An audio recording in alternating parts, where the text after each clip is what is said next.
kind of an insult, Trent.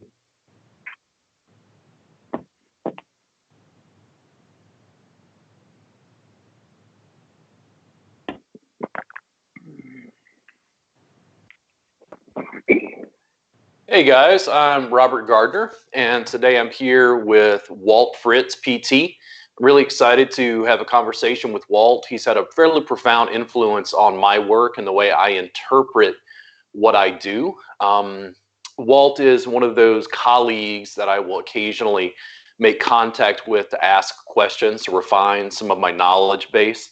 I'm really happy to have him on the show as a colleague and a peer, friend even. So, Walt, go ahead and introduce yourself and give us a little bit of information about you and maybe your background.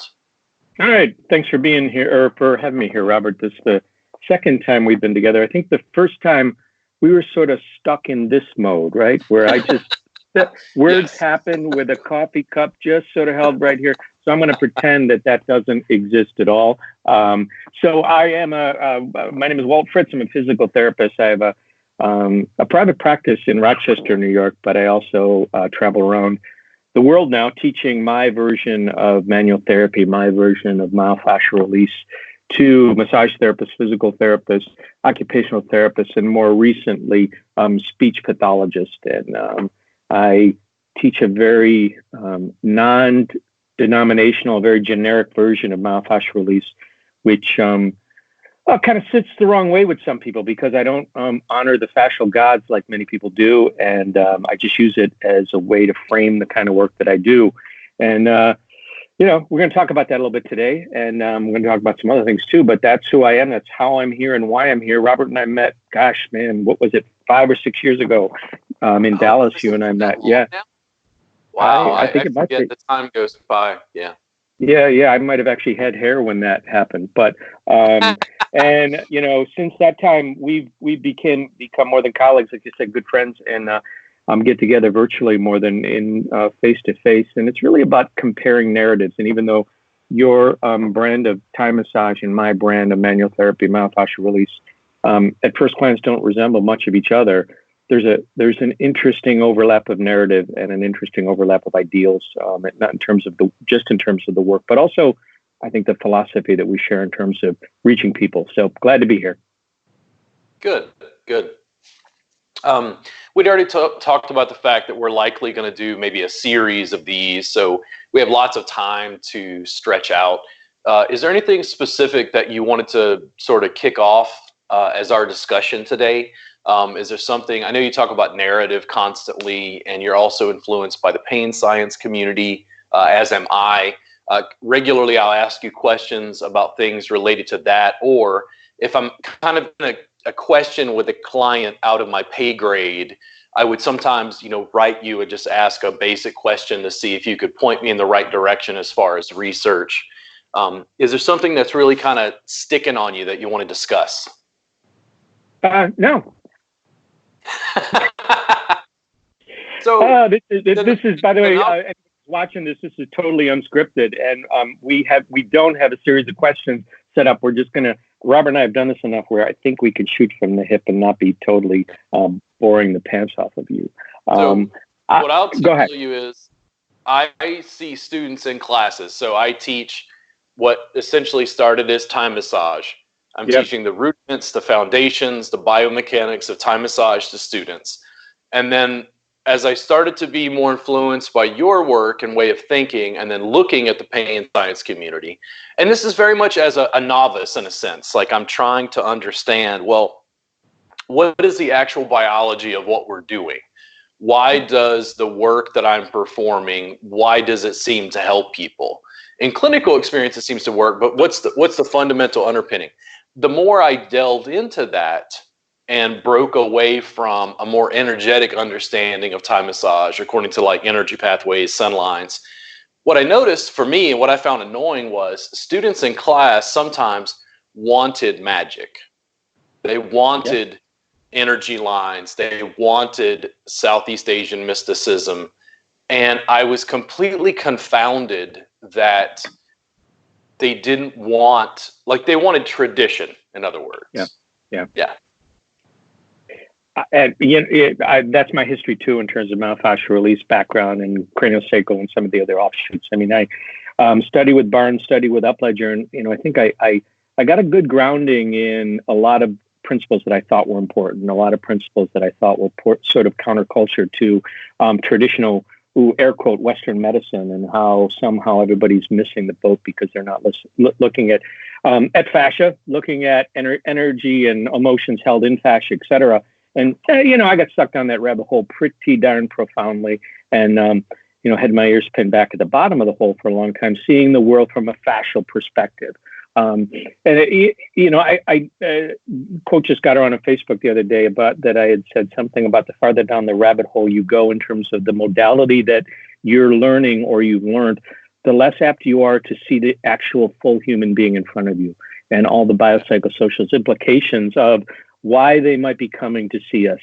Boy, the biology, the biomechanics, et cetera, is so tempting. It's almost too easy. It's too easy to blame postural asymmetry or skeletal asymmetry or muscle weakness or trigger points or, fill in the blank of the literally hundreds of different pathologies that you and I have an opportunity at least to learn. And in some cases that we already have learned. All of those could be important at some level, but, I think that we're missing the opportunity that's presented to us to engage with the human being in front of us. I ventured more and more into looking at the psychology of our work, into the social impact of it, and how we can influence that person in pain or the person with any kind of movement disorder who comes to see us, versus like tuning all that out and just thinking it's all about that tight fascia within their, fill in the blank of the body part of your choice. So I think you and I are venturing off in similar directions that in many ways isn't popular. But hey, that's kind of cool. If we're doing the same thing as everybody else, being unpopular. Yeah. If we're doing the same thing as everybody else, why bother? And it's not just about having playing a different tune or being off key or whatever.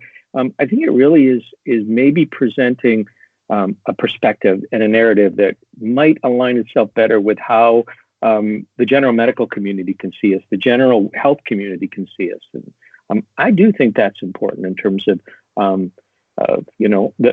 how we present the work. So, yeah, the reason I went towards your class, other than the fact that it was available, it was in Dallas. I think also I had a brief conversation with you before class, meaning online, which for me is also a big step, because I need an educator that I can, just have a quick conversation with.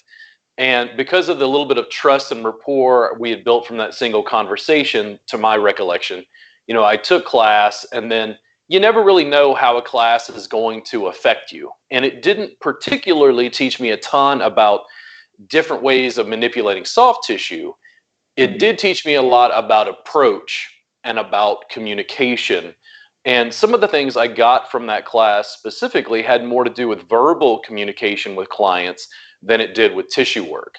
And one of the pieces that really stuck that I found most interesting when I'm dealing with students in my classes is, I'll jokingly tell them, my stance is that science is good, is that research studies are good, and more information is good, because the primary goal was always to help clients out of pain. Yeah. Yep. And it doesn't help them out of pain to maintain certain illusions about what we do. Understanding more of it, understanding biology, psychology, social implications of what we do, yes. But generally speaking, as someone who considers themselves a novice in regards to pain science, it was also, I felt like I owed it to my clients to begin the process of unloading some of my baggage and saying, okay, so what does this actually do? There's a sort of heroic component to me of, I think of specifically Neil deGrasse Tyson, maybe Bill Nye the Science Guy. Sometimes I include Alton Brown in this. There's this sort of heroic gesture in saying, I don't know. Let's do research and find out, which I think is the fundamental underpinning of science and maybe science theory. It's being able to say, this is where we think we have knowledge based on our research, and this is, we don't know. We're still trying to figure out what's going on out here with quasars, as much as we're still trying to figure out what's going on with biology and the nervous system. There's a sort of ethics to being able to say that. And also, it seems more honest. And the clinical implications for me meant that hopefully I was going to be able to help my clients more and sooner rather than later. Right. Yeah. Sorry, I had something to come up on my screen there and I kind of lost my train of thought. Go ahead. Sorry. Yeah, it just, for me, some people, I think there's a certain comfort in belief. And I was a former philosophy student who became a massage therapist. So I got very comfortable with Socratic ignorance and I don't know. Yeah. I got my train of thought back after that pop-up on my screen. Sorry about that, because I'm incredibly similar to you in being very comfortable with saying, I don't know. I think leaving or ending a conversation on I don't know often doesn't sit well with clients, with patients, with other professionals, et cetera. But instead of saying, I know the answer, and by the way, nobody else knows the answer but people who've studied with me, which I think is just a bunch of crap. But I'm comfortable saying, I don't know, but here's a couple possibilities. Here's a couple possibilities that other people, people smarter than me, might think are useful and plausible. I think from a patient-centered perspective, which is part of the evidence-based model, I think it's important to validate the patient's perception, the patient's beliefs. And some of that, I don't want to sound like I'm just sort of, telling them what they might want to hear. I believe that it's about acknowledging that, the story that they were told when they came into my office could be true. It could be, for instance, the trigger points. It could be, it could be their weakness. It could be their flabby core. It could be their crappy posture. It could be all this stuff. I do validate that because I think it's important that we feel heard and not dishonored when it comes to that. But then I will also insert an alternate possibility. And I don't mean necessarily alternative possibility, but an alternate possibility that from a neuroscience perspective potentially holds truth as well. And then what I like to do is I give them one, give them two, give them a couple opportunities to say, it could be this, or this, the reason you're having problems. But then let's turn this into action. Let's turn this into something that instead of it being about me telling them what's wrong with them, I'd rather make it about things that the two of us can do together to see if we can move through this problem they're suffering with. Yeah. There's a tendency, I'll have clients come in, they have, some sort of pain usually, and then they'll have a million questions about why they're in pain. Right. And I don't belittle their pain.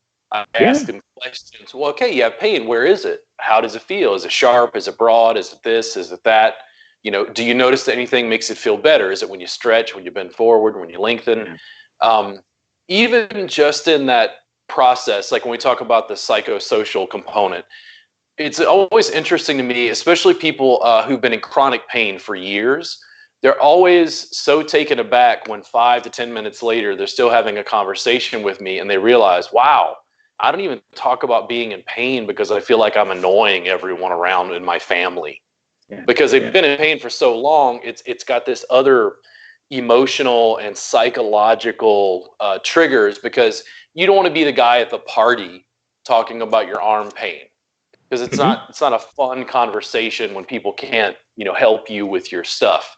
But I think also if you took a pain scale, 10's hospital, 0's no pain, they come in at a 6, just from having the conversation, if you ask them after that 10-minute conversation or intake, I think they might report that they feel a little less pain. And it's almost like not the physical, the tissue maybe related issue or pain that they feel. It's their almost like emotional and psychological response to that physical pain, especially when it's been chronic for long periods of time. Right.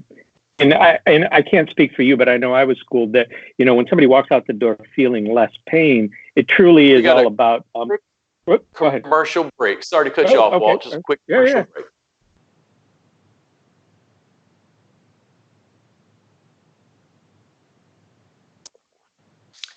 And we're good to go. I'm here with Walt Fritz. And Walt, as a physical therapist, continue what you were saying.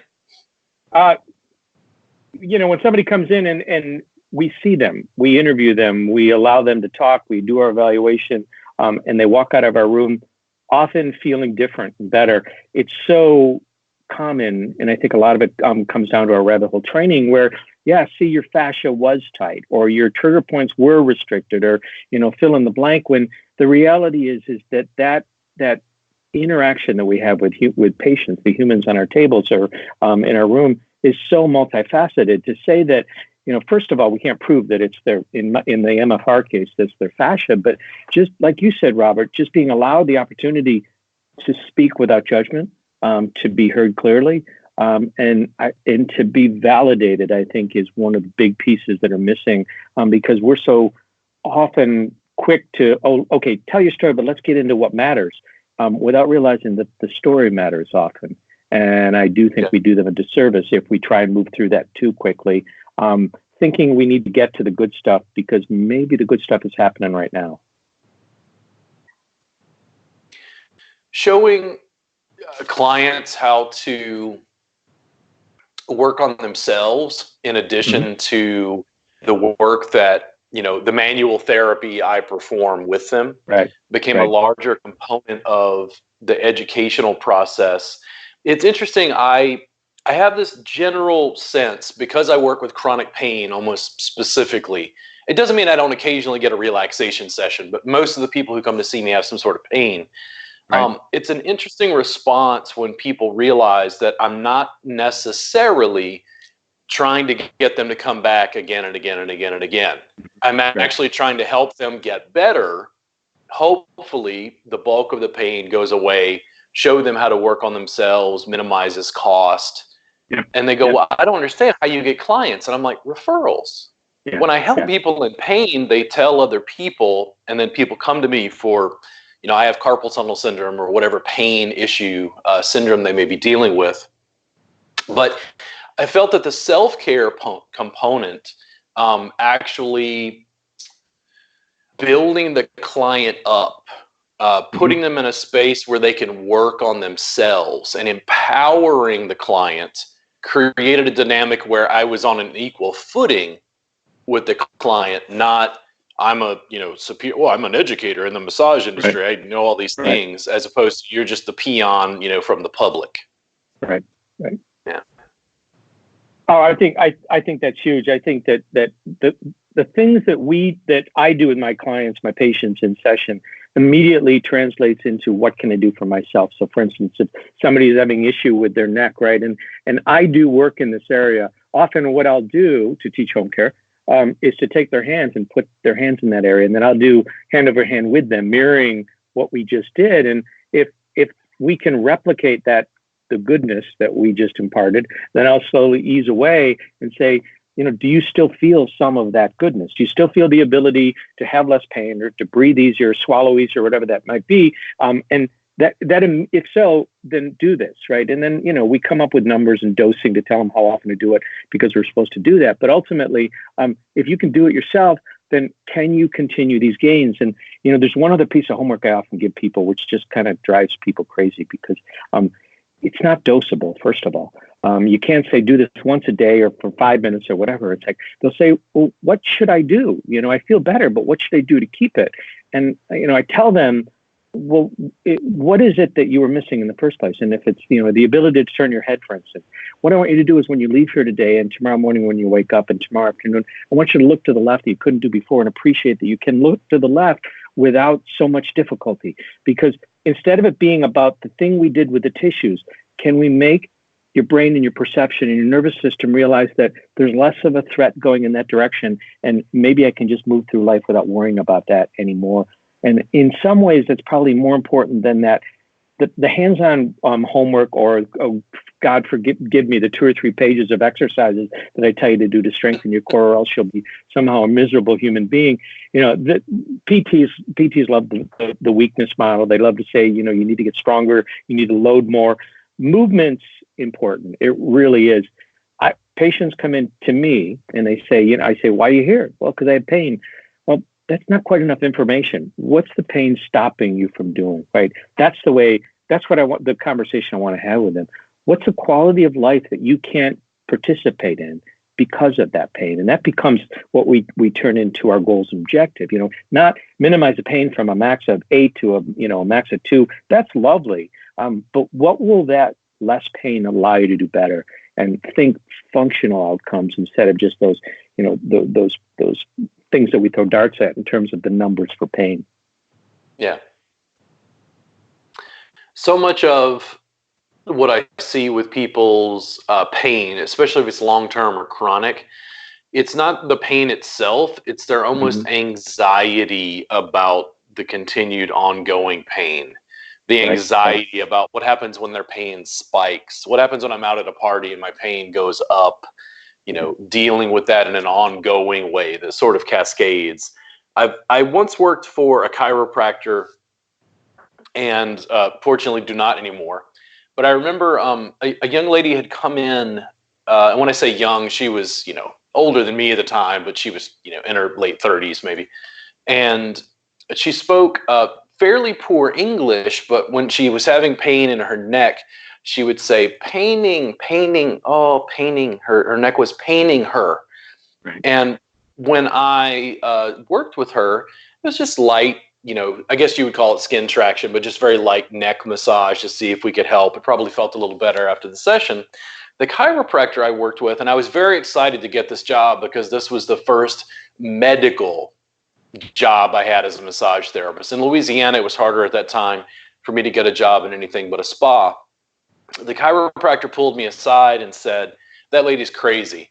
There's nothing wrong with her. I've looked at the scans. You and I, Robert, probably have more likelihood of having neck pain than that lady. She's crazy. And internally, I was completely guffawed. I just wanted to quit because I'm like, she says she's in pain. She's in pain. I don't care what the scan says. Mm-hmm. There is no scan for pain. Yeah. There's a scan for a herniated or maybe a bulging disc. There's an MRI. We could see some tissue changes, but like if she says she's in pain, it's getting to this conversation about, is the pain mental or is it physical? And is there a difference? Yeah. And the perception of something being painful, I mean, it's such a unique individual type experience for the rest of us to come in and put a judgment on like that I think it's pretty harsh and pretty, we'll just leave it at harsh. That's probably why you're glad you don't work for that person anymore. Is that part of the reason, Robert? Yeah. Okay. Got it. Yeah.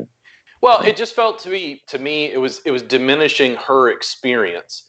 Yeah. So I think there's a strong component, like when we talk about biopsychosocial, it's hard to explain some things when people have almost emotional or psychological baggage that causes some sort of physical discomfort. And even I don't understand all of the crossover, but I find many people are having, physical pain that might have some elements of a psychological or emotional root.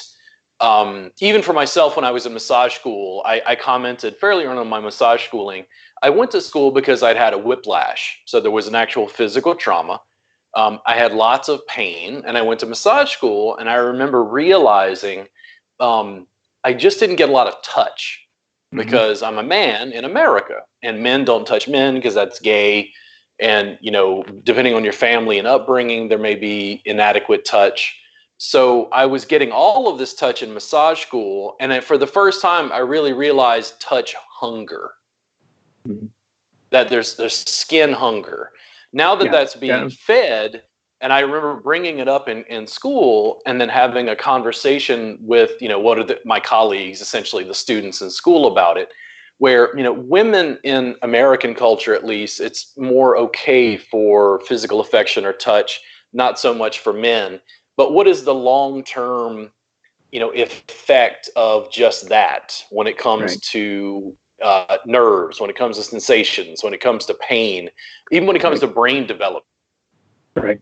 So I'm a physical therapist, but I'm more in terms of the manual therapy. You and I resemble each other more than we're different. Except for the lack of hair.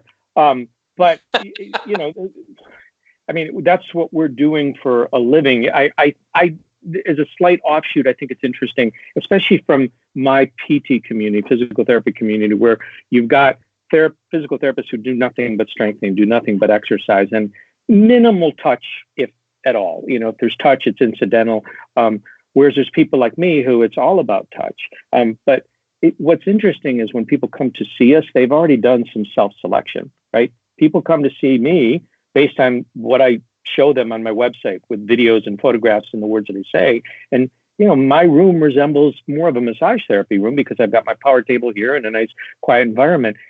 If somebody is looking for that strength, exercise-based type work, not touch-based work, they're probably going to never seek me out. Whereas my website paints a good picture. Here's who I am. Here's what I believe.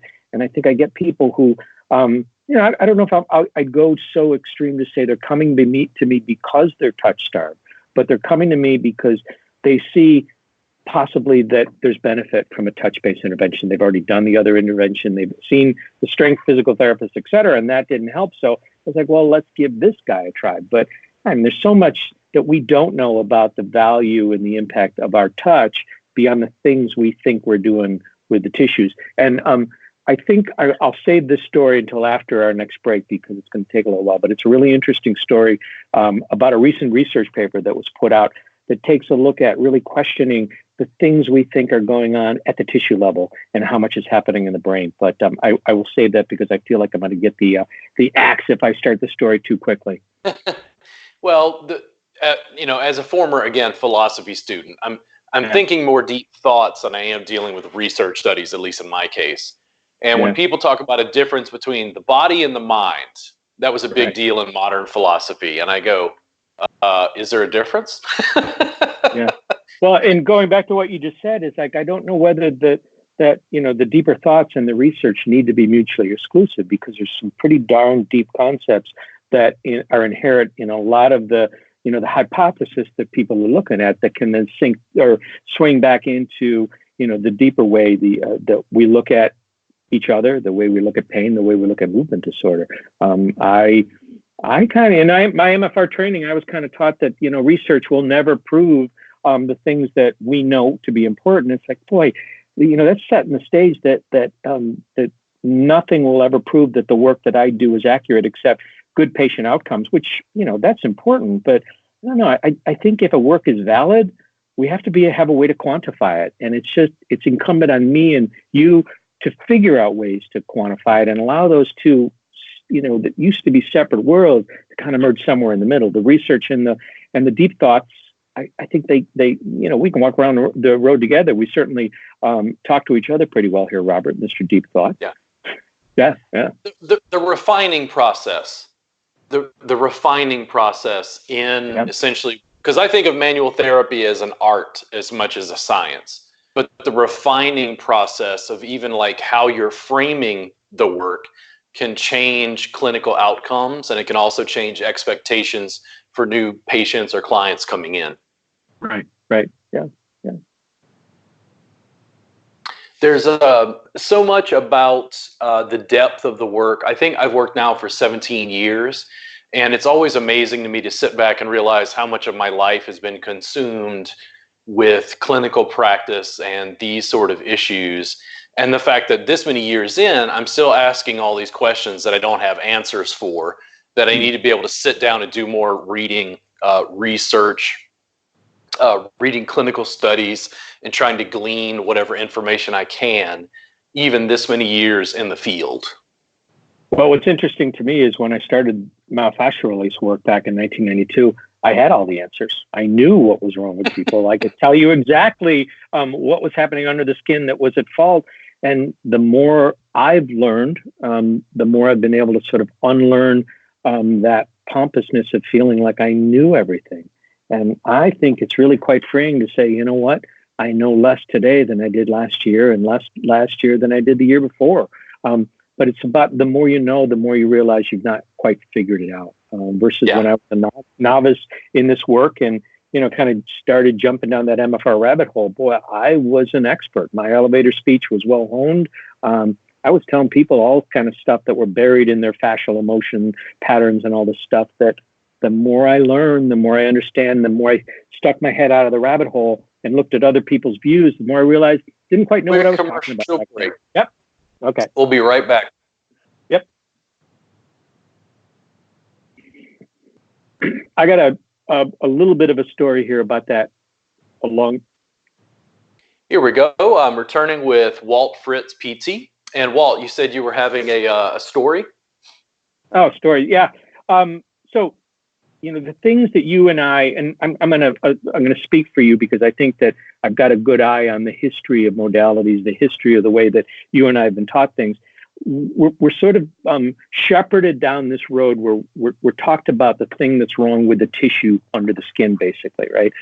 That's what I like about Diane Jacobs' work in a little bit, because at least she's talking about skin, the only thing we can be certain we know we're touching, which creates a lot of controversy just saying that. But this is slightly off topic for possibly the massage community that may follow you, but some of the broader community in terms of the speech pathologists, some other folks, I might recognize this study. It's a study done by Nelson Roy, a speech pathologist, University of Utah. And if you take a look at Nelson's work starting back in 1992 for a disorder called muscle tension dysphonia, hoarseness of the voice due to too much muscle tension, right? It sounds like a simple type of problem. There's too much muscle tension in the laryngeal area. And there's kind of a mirror with how you and I might have thought about things with high muscle tone, high fascial tone, high whatever, that we're looking at from the tissue pathology perspective. That back in the early 90s when they started writing about this and using manual circumlaryngeal work to deal with that manual or that muscle tension, the thought was there's too much muscle tension. And that when we do this thing, we're locally reducing the muscle tension. And it's a tempting and rather simplistic narrative, not unlike some of the narratives that I was taught, and possibly yourself and quite possibly a lot of the listeners and watchers of this podcast, to think that the thing we think we're working with, there's the problem right here, right? It's in and under the skin. It's in the muscle or whatever, right? But then if you follow Nelson Roy's papers from 1993 through to the present, he evolved from speaking of muscle tension as the primary problem. It's more the signal in the periphery, right? And if you go to his latest paper, 2019, they did a functional MRI with a patient with muscle tension dysphonia, and they had the patient speak while she was in the MRI machine, and they saw certain aspects of her brain lighting up the way an MRI will do, and basically showing a switch or a change from what centers they thought should be lighting up to, in this person's case, what was lighting up. And then they were able to actually do the work, the manual therapy work, while this person was in the MRI, and they literally watched her brain change, right?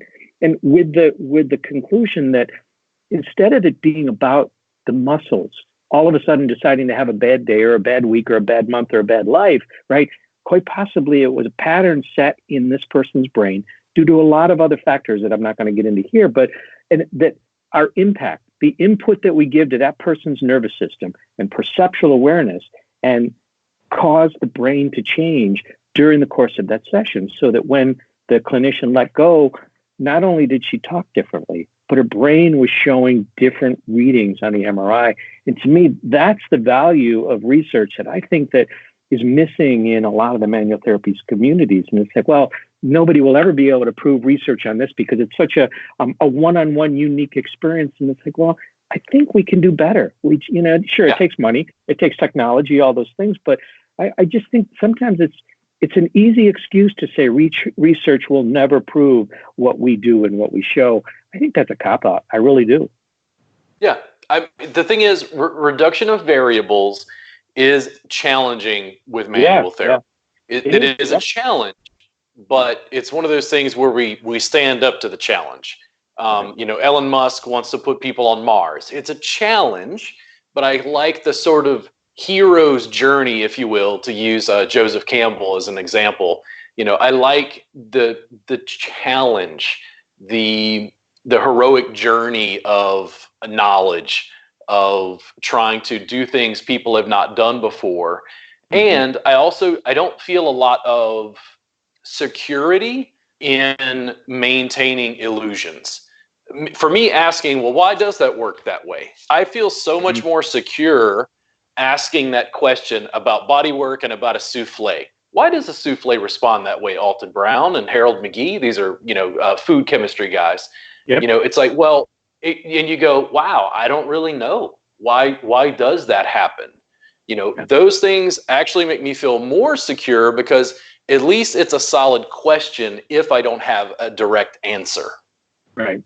And the thing that confounds a lot of the listeners and watchers of the podcast is I'm guessing that you were fed stories, narratives that sounded pretty sciencey in nature and maybe even had some research to back it up. So when people start questioning on Facebook with some of these large massage groups, arguments that go on, when people start questioning your beliefs, it's like, well, I just think that people really struggle with that because they've been fed what sounds like a sciencey story. But the question is when you come out of the seminar room, does that story still hold ground? Will people with no knowledge of fascial theory or trigger point theory or whatever theory, if you tell it to a well-rounded scientist, for instance, or medical professional, will that story that you were taught make sense to them? And if not, I don't think that then we discount everything medical profession knows and say we know more. Maybe it's about questioning what we were taught.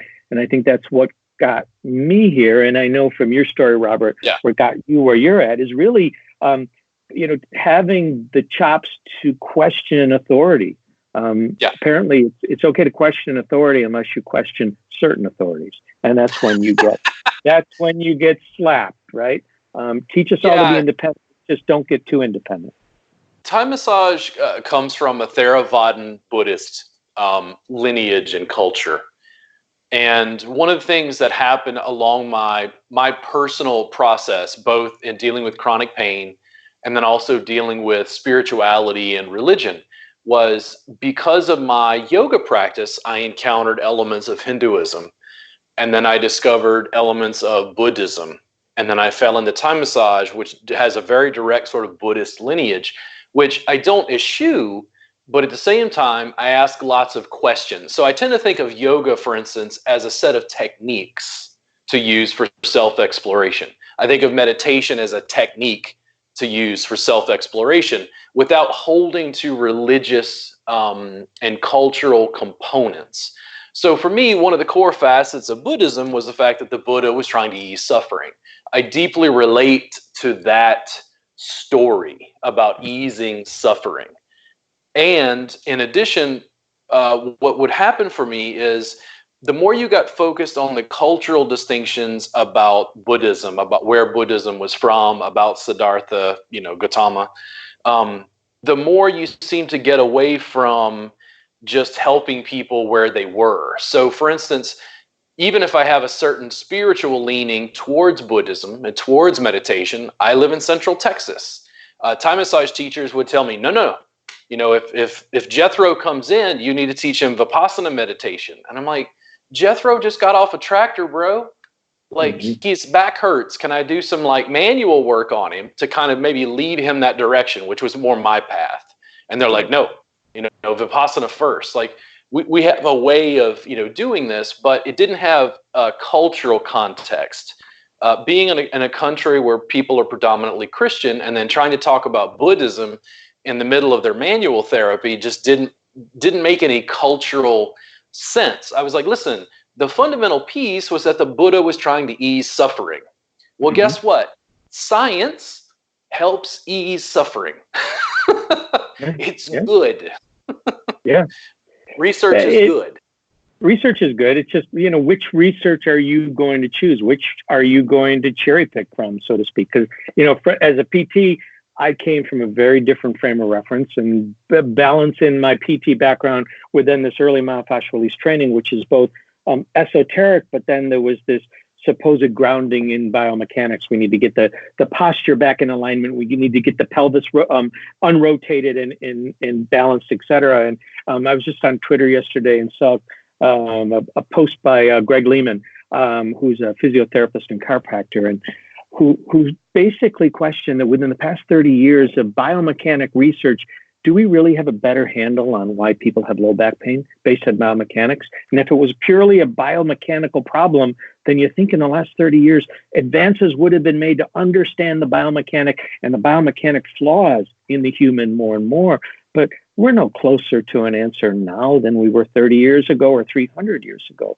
Despite people's pathologizing the way we, look at our cell phones and sit at a computer, et cetera, the incidence of back pain probably isn't any different 30 years ago than it is today.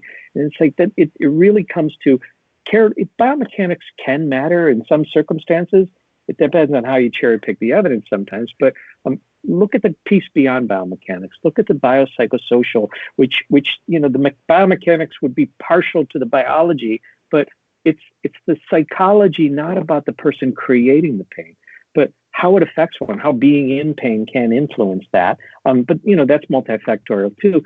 But the social piece is so huge, and how not just our pain, but our inability to engage socially, how it influences us on all two of those other levels. And the biopsychosocial approach truly is a way to view all this that is missing from biomechanical approach, fascial approach, I'm guessing Thai massage approach, where all these places and they're talking about we've got the answer, and it's like, well, I don't think any of us have the answer.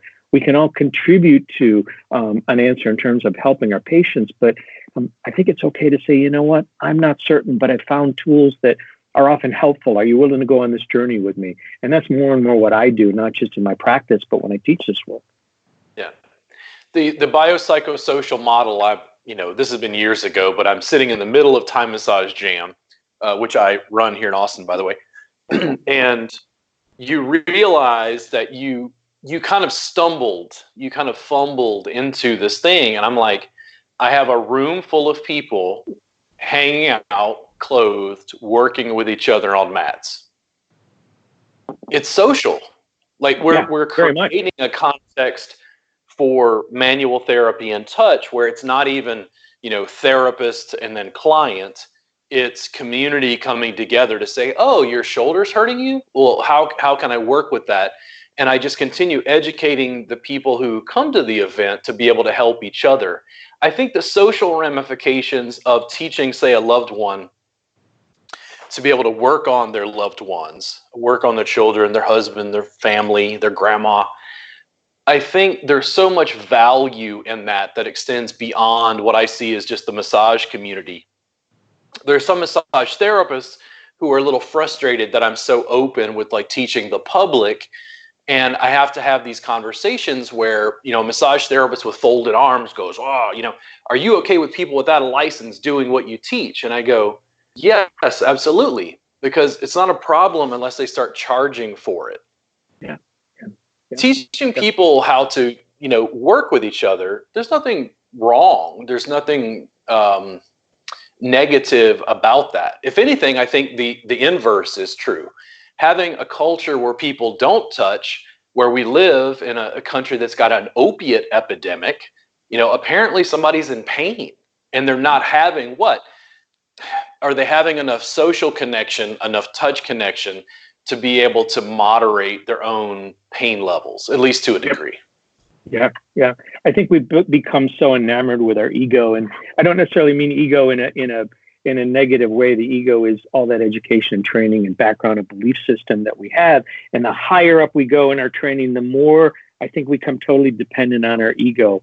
And I think that the ego needs to be stepped on once in a while. And I truly enjoy my ego being stepped on, because there's something that probably after break here I want to get into in terms of more of a patient-centered model that, I know a lot. I've learned a lot. I've been through a lot. But there's one thing missing from all of that knowledge. There's one thing missing from that ego. And it's like, I don't know what my patients are feeling or fearing or hoping or expecting until I include them in on the conversation. So looks like we're ready to go to a break, and not yet. We'll get there. Okay. All right. We'll be back quickly. Sorry about that. That was a little awkward. And we return with Walt Fritz, physical therapist, having a really great conversation about pain science, the biopsychosocial model, and manual therapy. Continue with what you were saying, Walt. And let's talk about ego squashing, right? In my model, the model that I learned from, and I'm guessing it's kind of similar to you, people come to see us for help. They come to see us expecting to be told what's wrong with them, often to be told what's wrong with them from something that nobody else has said before, because they're hoping that you hold the key to their happiness, right? And they expect us to know what's wrong with them and to know what to do with them, and even how to dose the pressure that we use. What kind of pressure is best for a problem like that? And they basically are willing to completely give up power to us in order to help them, which on one hand, I totally get, right? They're anxious, they're eager to be helped, and they're willing to put up with things. But there's one thing missing from that equation. And it's like, you know what? I don't know what your beliefs and fears and hopes and expectations and tolerances are until I ask you. So, the way I demonstrate in a quick and easy fashion, the way that I used to work versus the way that I work now, and I'll do something right here in my face because it's easy for the camera to grab it, right? Let's say that they've got something going on in their jaw, right? The way I was trained in this work, I would look at their posture, I would check the range of motion, all that good stuff, right? And then we would palpate around. Ooh, the seduction of palpation, right? We'd palpate around and we'd find, in my case, the fascial restriction.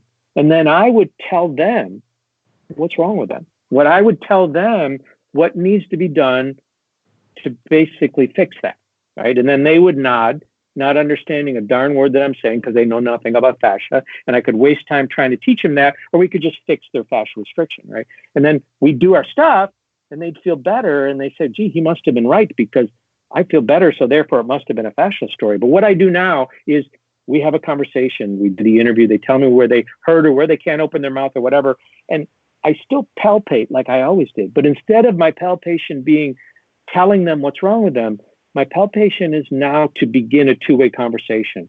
And basically what I'm saying beneath my breath is, well, I found something that in the past typically was important to me, but patient. At this moment, when I do this, what do you feel, right? And that's where I stop talking and I let them talk. And sometimes they don't know what to say because they're seldom tasked with being an equal partner in the therapeutic relationship.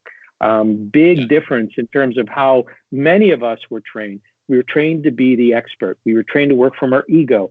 We need to rely on that a bit, but just don't overstate it. I love asking when I do something, right? When I do my MFR work to the person's face or jaw, it's like, how does this feel to you? What do you feel? And then I let them work on that question. What do you feel can be that hurts or that feels great, right? And I even ask questions such as, what I'm doing right now, does it feel like it might be helpful? And then I shut my mouth and I let them work on an answer. Because some people have no clue if it feels helpful. So if they say, no, I don't know if it'll be helpful, I turn it around and say, okay, is there anything about what I'm doing right now that feels harmful? In essence, does this pose a threat or a perceived threat? And if they say yes, bam, I'm off right away. I love creating this therapeutic partnership between the two of us. And instead of being it about a one-way street where I tell them what's wrong with them and here's what I need to do, I need to build this partnership so you help me help you. Mm-hmm. I've had students, because of our subscription service, there's a lot of video of me working in classes and also with clients or apprentices. And someone was giving what they felt was sort of negative criticism about the fact that, like, Robert, you talk in all your videos. And I go, well, wait a second. Process. Yeah. Well, I'm educating one, so when I'm recording, I know that people are going to be listening to this. So I'm walking you through my mental process as I'm working on people. Right. But in addition, partly because of your influence, so not to blame you in any way. But I do communicate verbally more with clients, especially in pain, not relaxation sessions, but people in pain about, okay, how does this feel? If I was going to change direction, do you like when I go towards your wrist or towards your fingertips? And they go, oh man, towards my wrist. And I go, oh, okay. It's like, does that feel more helpful? Does that feel good? And they're like, well, it's intense, but it's not painful. I think also beyond the actual tissue component, what starts to clue in from the client is, and I think this is huge to me, this is where we talk about, the Buddha trying to ease suffering. The clients fundamentally understood that I was trying to help them, that I cared enough to ask them, that I wasn't just a mechanic working on a car changing parts. Bingo. That I was actually asking them, hey, how does it feel? I care about your experience. Right. Because to me, if my patient is laying there silently, that means they're allowing and expecting me to do magic with them, to know what's wrong with them and to know what's best for them. And even though, boy, that's a real tempting story, it's like nobody has the ability to know what's best for their patient. We think we do. We think we use the best pressure. Oh yeah, this shouldn't hurt. This should feel like deep pressure, but it shouldn't hurt. And they lay there going, oh yeah, it really hurts, but I'm going to accept what this person's saying because I'm paying them a lot of money for this expertise. And if I let them know that they need to stop, I may not be able to get the benefit that they have to offer me. And while it's an understandable relationship that's built, I just think that it's one that it's just inherently wrong. And I will go to my grave saying that, because there's people who will feel that a certain amount of pressure is best. But, I've yet, and I look at a lot of research, I've yet to see a research study that compares moderate pressure to deep pressure to light pressure and say, okay, which one helped that person's back pain best? Those studies, as far as I know, don't exist, right? And instead of me dictating to you, Robert, what I think is best for you, how about if the two of us negotiate this? Can we negotiate a pressure that feels useful and helpful and safe and you like? Even from a semantic standpoint, I really like, as a tool, as a technique, I like compression. And I've had you kind of wave your finger at me and be, oh, no, hold on.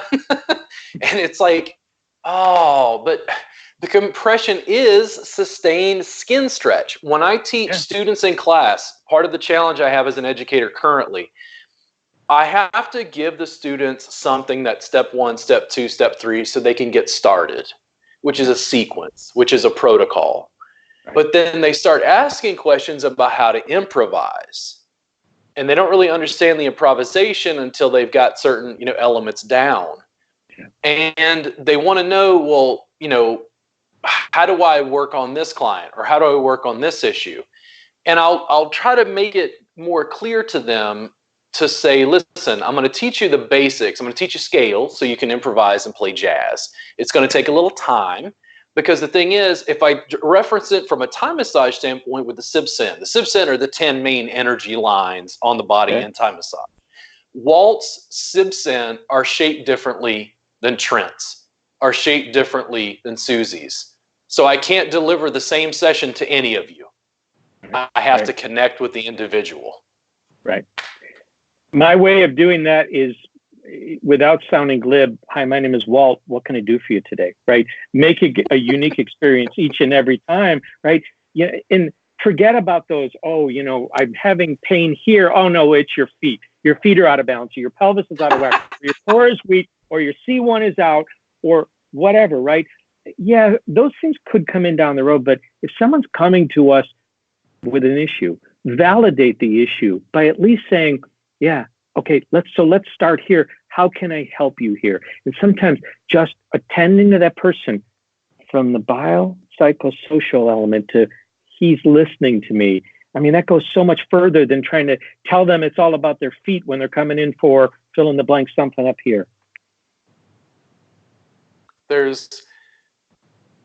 I think when you see someone do it well, it seems like magic from the outside. And I think that people don't understand, at least in my experience. I don't know how long you've worked, Walt, but I've been at it for 17 years. It's very challenging to try to explain, what happens to the overall picture at 17 years of practice. It's a little bit like saying, well, Picasso was a painter. And it's like, listen, Picasso took out paint and canvas every day for 30 years. Yeah. It's like, okay, yeah, he put paint on a canvas. Great. No, he practiced muscle memory, training his body to make shapes that, or whatever he envisioned in his mind. I feel like manual therapy takes on this great level of art form, okay? But in a sense, and don't take this too literally, it's like we're sculpting people. We're working with people. That's a much more complex thing than a canvas and some paints. Yeah. Ray Allen, who some of you might know from the pain science community, dermal neuromodulation, et cetera, he had posted something a couple months ago about an inverse relationship between experience and efficacy. In that, quick commercial break. Just 5 minutes left. Okay, sorry. So let me finish the story real quick. Inverse relationship between experience and efficacy. And the conversation revolved around the more we think we know, the more we're biased. We're biased in terms of how we view things and see things and treat things. And that thought of I'm so much more experienced and educated really can actually do a disservice to the outcomes, but also to the patient relationship. And I thought the conversation certainly got heated, but I think it's an interesting one to really look at is, am I allowing my ego to get in the way by not basically allowing every patient to be an N of one? Let's start right here with you as an individual, and how can I help you, instead of it becoming, let me reach into my file drawer of experience and tell you what's wrong with you and what needs to be done. So, boy, we could talk for a couple more hours here. Maybe that's sort of a good segue to the future one. Yeah. No, that's also why I said we can do repeats of these, because I know that once you and I start discussing things, it can go in different directions.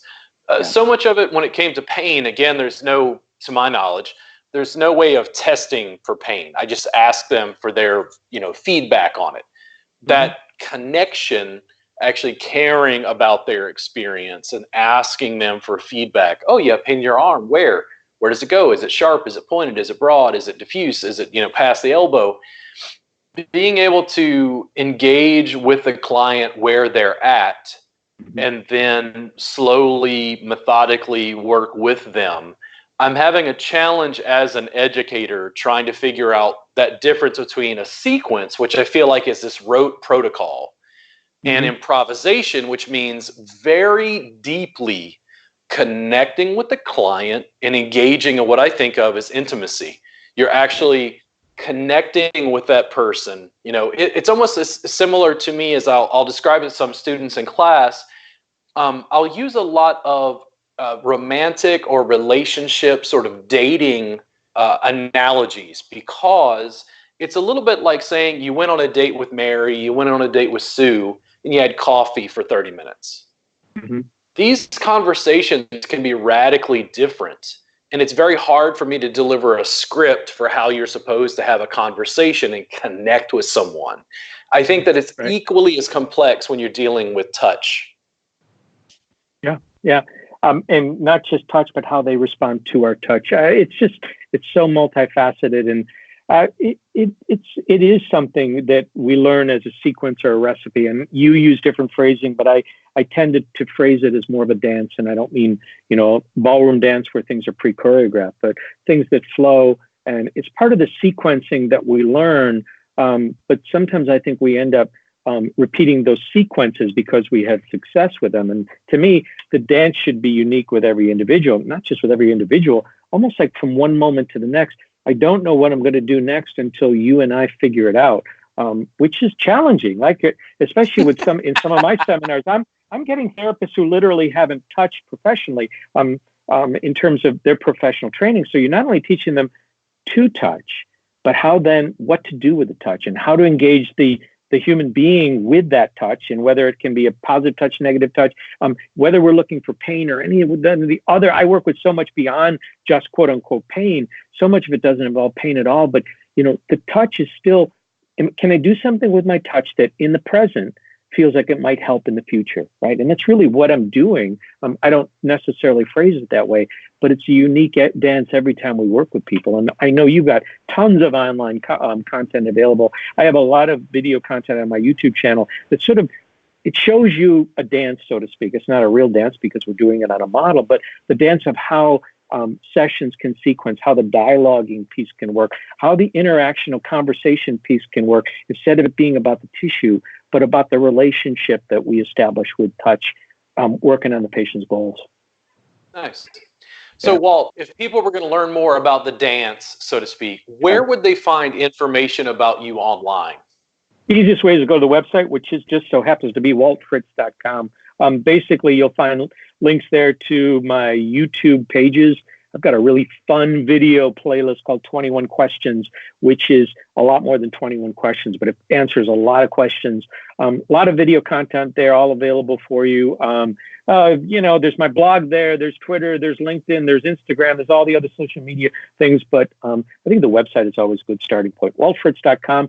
Come and visit me with a seminar. The seminars that I teach are most of the class I teach now are my neck, voice, and swallowing disorders class, which by all means is not just for speech pathologists. It certainly is for them and with them, but I find other therapists, MTs, PTs, OTs, occasionally an MD come and take my class because they're interested in how I approach this work, not just from the areas of intervention that we happen to be working on in that particular class. So, and I'm pretty darn open to questions. If you have a question, send me an email and we'll talk about it. Sounds great. Listen, thank you so much for coming on the podcast today, and we'll talk about future schedules to see if we can continue to delve into some of these questions in more detail. Got it. And Robert, for your watchers and listeners, put your questions down in these threads, and the two of us will try and hammer through them as the notifications come through. Sure. Thank you. Listen, Walt, thank you so much, and I'll talk to you again soon. Thanks for having me. Bye.